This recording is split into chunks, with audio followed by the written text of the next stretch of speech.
Krish, we've just arrived back from Kherson city, and I can only describe it as a case of extreme sensory overload. We went in with a military escort today, and as we approached the city, when people started to see the soldiers, they came out onto the streets, they were embracing the soldiers, people were weeping, people were waving the Ukrainian flag, and people were also waving the European Union flag. And while all of this was going on, the constant sound of big explosions in the city, one of the soldiers told us that that was demining teams, clearing mines and booby traps within the city. We also spoke to a senior commander whose troops were involved in that advance into Kherson city, and his message basically was that the job is not over yet in Kherson city. He said that, according to his assessment, between 300 and 400 Russian soldiers are still hiding within the city. He also told us that today, within the city limits, 2 Russian soldiers were captured and another 4 were captured trying to escape across the Dnipro River. They were in a boat. Here is a sense of what myself and the team saw and heard today. The road into Kherson city tells you so much about the story of this place, chapter by chapter, mile by mile, occupied by the Russians since the start of the invasion. So we're taking a back road into Kherson city now, and we're actually driving along what would have been Russian defense lines. This area would have been full of Russian troops just up to a week ago. The village is liberated before the Russian retreat and the Ukrainians got into the city. The sound of what was either outgoing fire at Russian positions who have retreated to the other side of the Dnipro River, or the sound of demining in the fields. And at one of the last checkpoints, a sense of what it will take to rebuild this place. So all throughout the morning as we make our way into Kherson city, this is what we're seeing. Convoy after convoy of humanitarian aid, fire brigades, police. This is the process of rebuilding a city. Inside the city itself, the afterglow of liberation is everywhere. A city kneecapped, yes, but also a city trying to stand up again.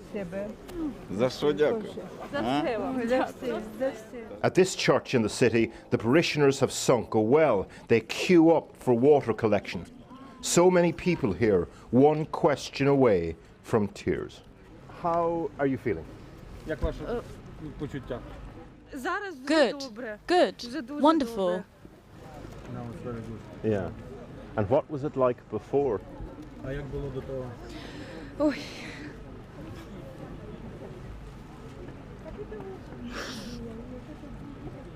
Це жах, це просто скільки болю. Horrible.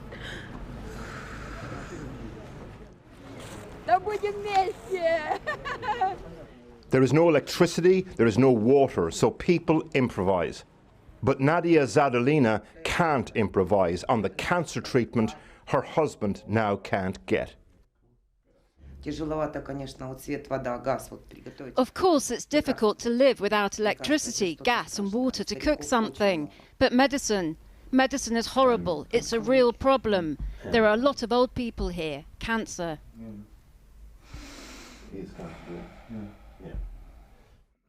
Nadia worked as a dispatcher for the city's bus service. She says their buses were among the fleets taken by Russians when they announced the evacuation of the city. The Russians used those buses to evacuate people across the river. But according to her, there was something much more sinister going on.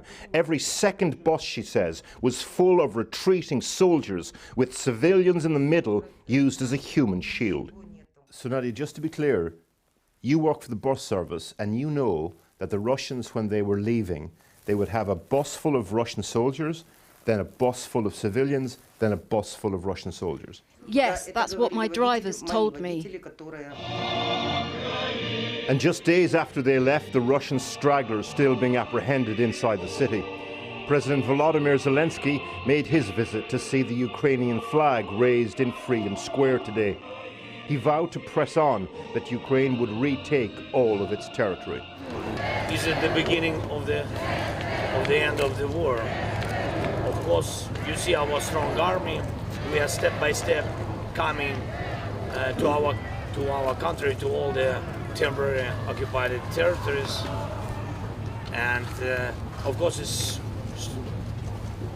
a pity, but it's a long way, difficult way, because this war took the best heroes of our country. Not all, though. Some honoured by the president today in the city they helped to liberate. Zelensky has claimed that Russian occupiers committed war crimes, including killings and abductions, which Moscow has denied. Russian military equipment now lies abandoned in the fields around Kherson, left behind as they withdrew across the Dnipro River. And today, video emerged of the other bank, which locals also reported empty of Russian troops.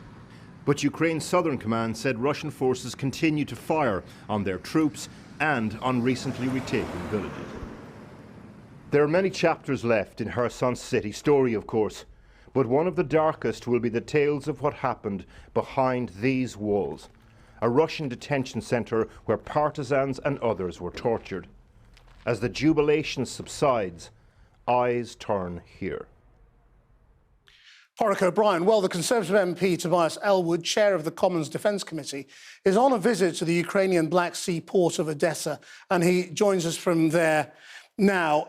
Tobias Ellwood, what are you picking up on the ground there as to how President Zelensky gets this peace that he says his country is ready for? Well, firstly, let me say how appreciative the Ukrainians are for the British support, not just in the weapon systems and munitions, but also for the training that's taking place in Salisbury Plain, with soldiers then coming back here. But there's huge nervousness as to what happens next. Putin is on the retreat. His army has been humiliated, but he's looking for ever more extreme ways to raise the stakes.